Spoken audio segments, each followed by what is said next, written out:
Meaningful change comes about when clear and defined intentions are the result of listening and understanding of others' experiences. We cannot simply silo ourselves with preconceived notions of what others may be going through. Over the past few months, I remember us sitting down in probably early June, and you sent me an email and you said, Liz, I want to talk to you about everything that's going on in our world.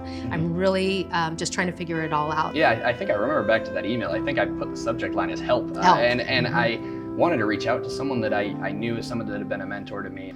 I wanted to try to understand and at least figure out where do I start to look to understand what people are experiencing, what people are feeling. I listened to White Fragility, the audiobook, and just to try to take in and understand what is going on, why are these feelings the way that they are, that people are having, and where is my place in all of this? What can I do? What do I need to learn? I got an email from a student this summer who had graduated several years ago, and he said, I didn't agree with anything you said.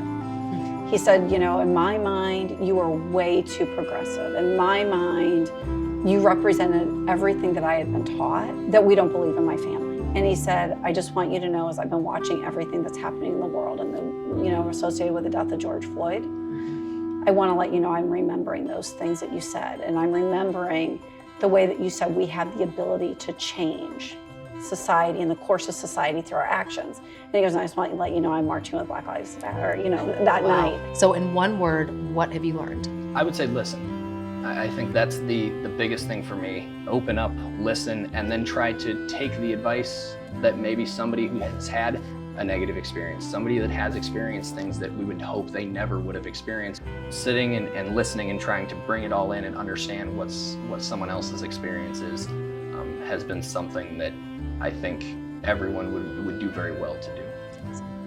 The University of Iowa is a place that harbors a vast representation of cultures and perspectives, offering ample opportunity to take the necessary time to open oneself to others.